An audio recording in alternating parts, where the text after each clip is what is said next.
The system failed him. The police ignored him.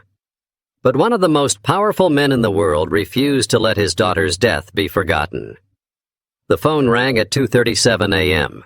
Too late for good news. Logan Reynolds stirred in bed, his body heavy with exhaustion. The last few weeks at Tesla had been brutal.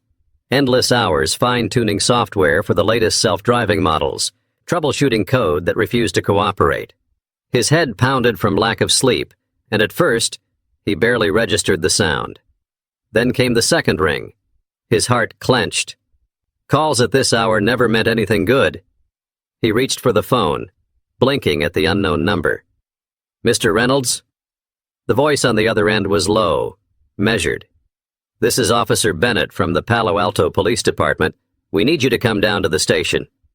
Logan sat up, fully awake now. His pulse pounded in his ears. "Is this about Emily?" A pause, too long. "Sir, we need you to come in." The line went dead. For a moment he just sat there, gripping the phone like it might somehow offer more answers. His mind raced through possibilities, each one worse than the last. Maybe she had been caught drinking underage. Maybe she was in a hospital. Maybe... No. Something in the officer's tone had been off. No reassurance. No, "She's okay, but..." Just silence. Logan threw on the first clothes he could find. Jeans, a wrinkled t-shirt. He shoved his feet into his sneakers, grabbed his keys, and rushed out the door. The drive to the station was a blur. The streets were empty, the world asleep.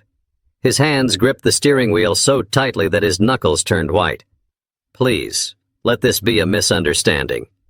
When he arrived, a young officer led him into a small, windowless room. The kind of room where bad news lived. Logan sat across from a man in his 40s, Detective Mark Bennett. Square jaw, tired eyes, the look of someone who had done this far too many times before. The detective didn't waste time. "Mr. Reynolds, I'm so sorry to inform you." The words hit like a sledgehammer to the chest. Emily was gone. 19 years old, beaten to death. They had found her behind a convenience store, just a few blocks from her off-campus apartment. A passerby had discovered her lying near the dumpsters, barely recognizable from the trauma. She had no ID on her, no purse, no phone. She had been left there like trash. Logan's breath hitched. His mind refused to accept it. No, not Emily. She wasn't reckless. She wasn't the kind of girl to wander into dangerous situations. She loved college. She had just sent him a text 2 days ago about some dumb economics professor she hated.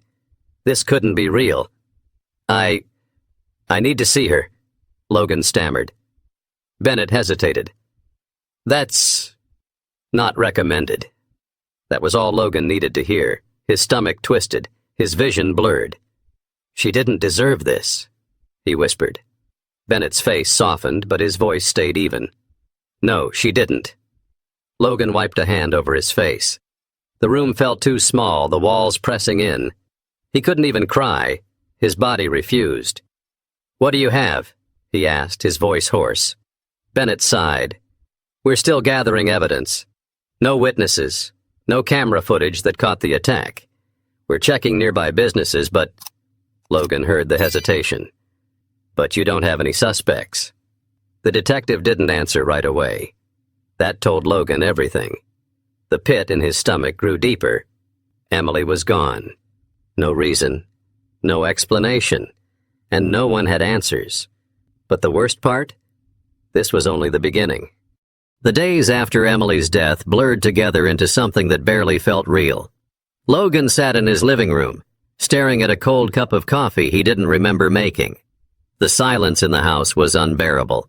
Emily's voice used to fill these walls, calling him after class, playing her music too loud in her bedroom, laughing at her own bad jokes.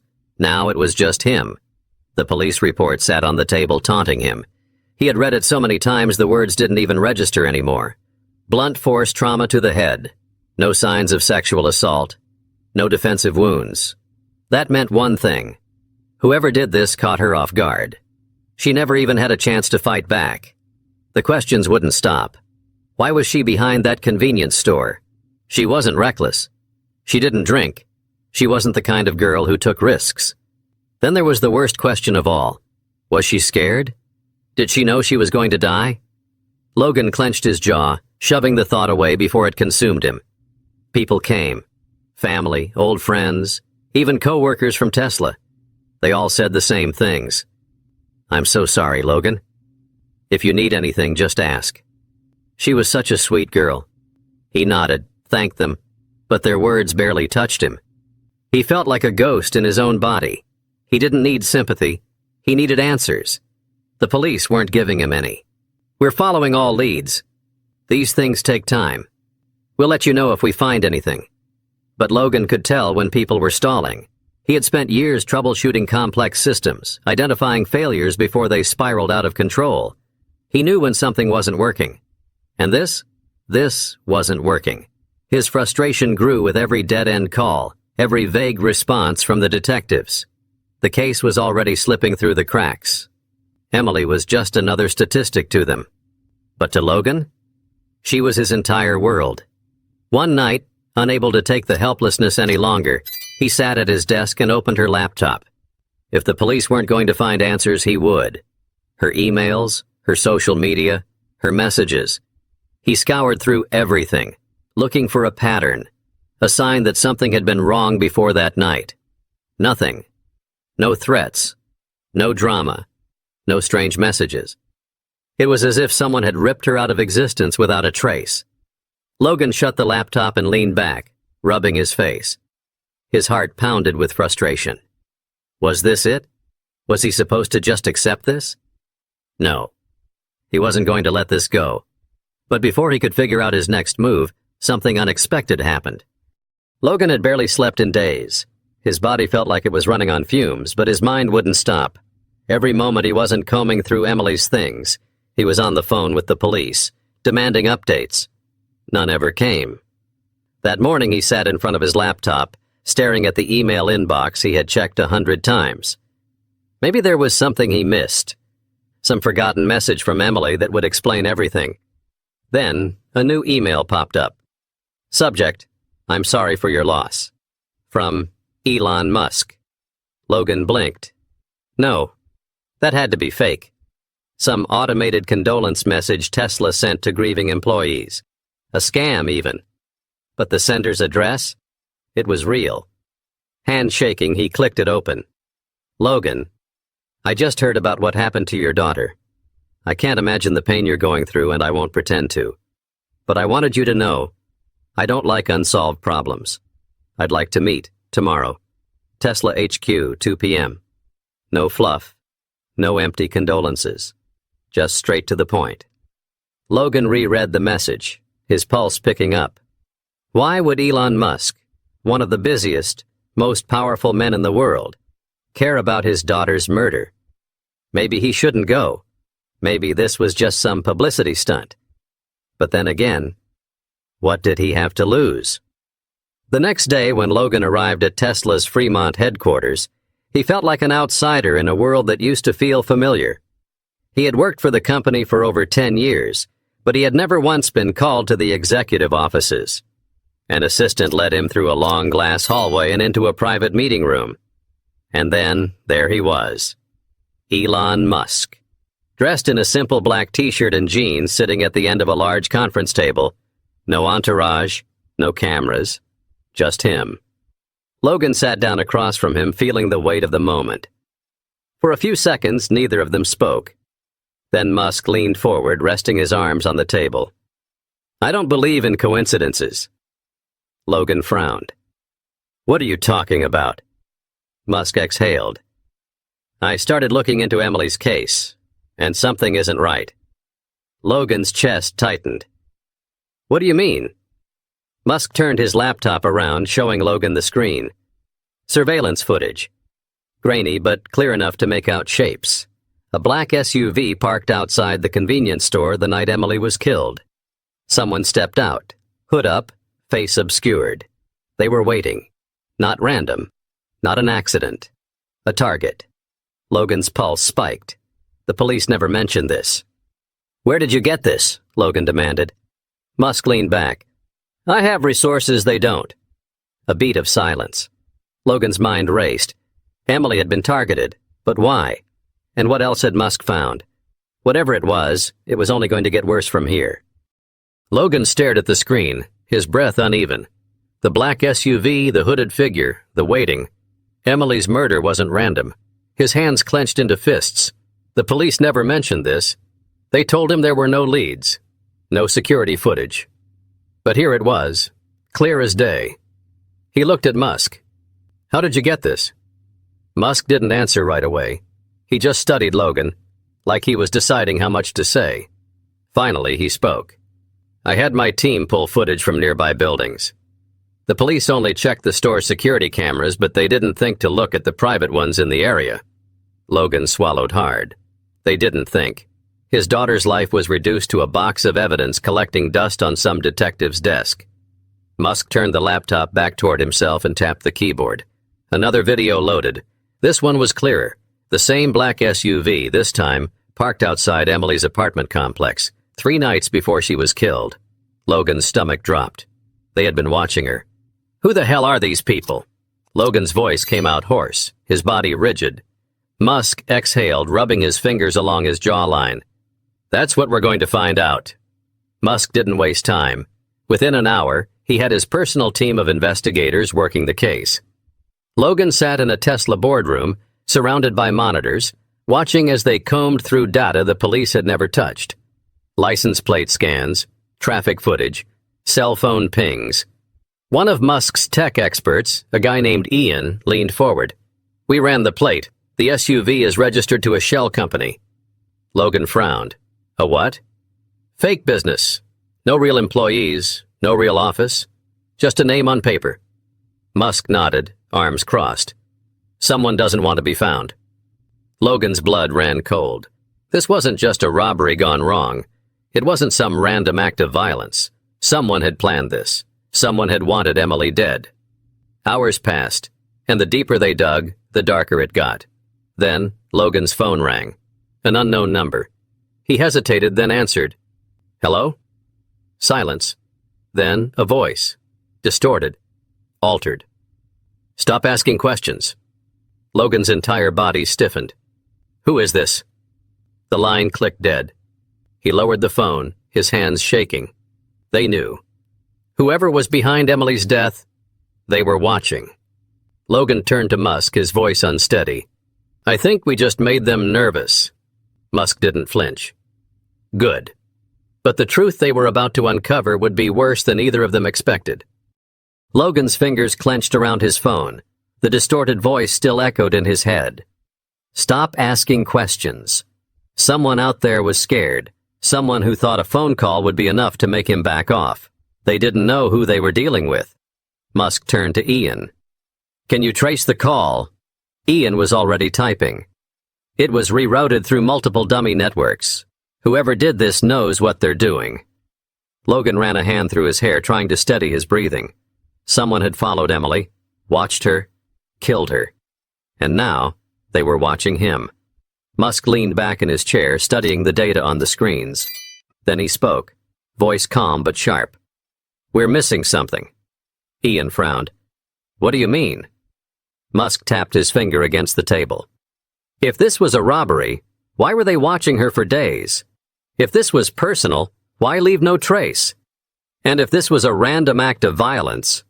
He gestured to the screen. "Why does the SUV belong to a company that doesn't exist?" Logan swallowed hard. "Because this wasn't random." Musk exhaled through his nose. "We need to find out what Emily was involved in." Logan's stomach twisted. She wasn't involved in anything. Musk didn't argue. Instead, he turned to Ian. "Pull her digital footprint. Emails, socials, messages, everything." Ian nodded, already working.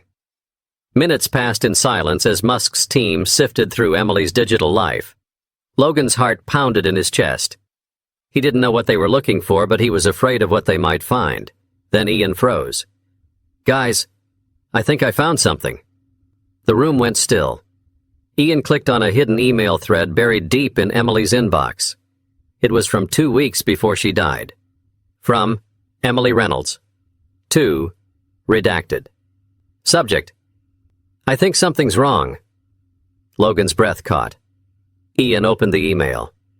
Emily's words jumped off the screen. I don't know who else to tell. I saw something I shouldn't have. I think they know. If anything happens to me, please tell someone. The email was never sent. Logan's hands shook. What did she see? Ian scrolled further. There's an attachment. He clicked. A video file loaded onto the screen. A grainy recording from Emily's phone. The angle was low, like she had been hiding her phone in her bag. The footage showed a parking garage. Dark. Silent. Two men stood near a black car, talking in hushed voices. One of them turned slightly, just enough for the camera to catch his face. Ian zoomed in. Musk's eyes narrowed. I know that man. Logan's pulse skyrocketed. Who is he? Musk's jaw tightened. He's a high-ranking executive at Tesla. Logan felt like the air had been sucked out of the room. Emily had caught something she was never meant to see. And now, she was dead. But if these men thought they were untouchable, they were about to learn just how wrong they were. Logan's heart pounded as he stared at the frozen image on the screen. The man in the video, a Tesla executive. Emily had caught him doing something dangerous enough to get her killed. Logan's body tensed. Who is he? Musk's jaw was tight.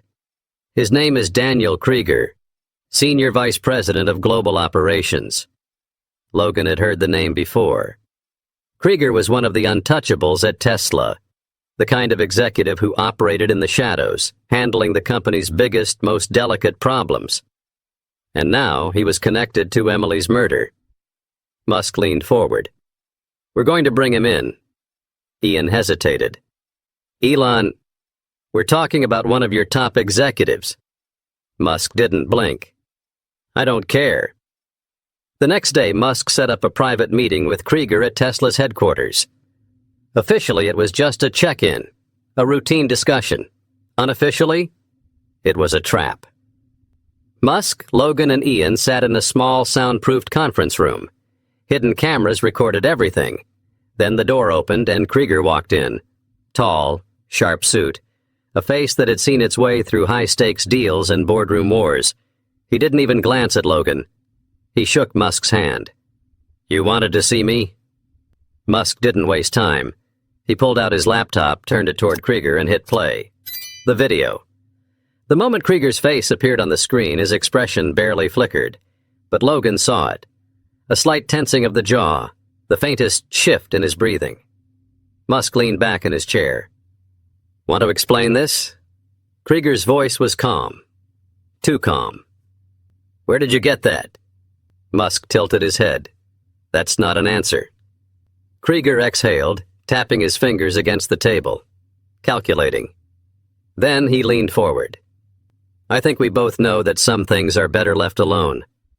Logan's fists clenched. Better left alone? His daughter was dead. You had her killed, Logan said, his voice shaking. Krieger barely looked at him. You have no proof of that. Logan lunged across the table, but Musk held him back. Krieger smirked. I suggest you stop digging, Logan, for your own sake. Musk's voice was dangerously quiet. Are you threatening my employee? Krieger leaned back, completely unbothered. Just giving friendly advice. Musk exhaled through his nose. You have no idea who you're dealing with. Krieger's smirk widened. Neither do you. Then he stood up and walked out. But Logan knew one thing. Krieger had just made a mistake. Because now, Musk wasn't just helping. He was all in. And when Elon Musk decides to go after someone, they don't stand a chance. The door clicked shut behind Krieger, but the tension in the room didn't leave with him. Logan's hands were still clenched into fists. His heart pounded in his ears. He wanted to chase Krieger down, to grab him by the collar and force the truth out of him. But he didn't need a confession. He already knew. Musk sat back in his chair, exhaling slowly. Then he turned to Ian. Send the footage to my legal team. Quietly. Ian nodded, already pulling out his phone. Logan blinked. That's it? His voice was sharp, frustrated. You're calling your lawyers? Musk met his eyes. You think I'm letting him walk away? Logan swallowed. No, that wasn't what he meant. But after everything, after watching Krieger smirk in his face, it didn't feel like enough. Musk must have seen the anger in his eyes because his voice dropped lower. He slipped up. Logan frowned. What? Musk leaned forward, his voice calm but razor sharp. If Krieger really thought we had nothing, he wouldn't have been worried. But he was. That means there's more, and we're going to find it. It took less than 48 hours. Musk's legal team dug up Krieger's entire network. He had been laundering money through fake contracts, covering up insider deals, and, worst of all, paying people to make problems disappear. Emily had been one of those problems. She hadn't just stumbled onto some corporate corruption. She had seen something far worse. She had caught Krieger meeting with a known arms dealer. Logan's stomach churned when Ian explained it. Tesla wasn't involved. Krieger had been using his position to make side deals under the table. Emily must have realized something wasn't right. So they silenced her. Logan's hands shook. And the police? They didn't see any of this? Ian's jaw tightened. They didn't want to. Musk sighed, rubbing his temples. Corruption runs deep. Logan's pulse spiked. The police weren't just incompetent, they were involved.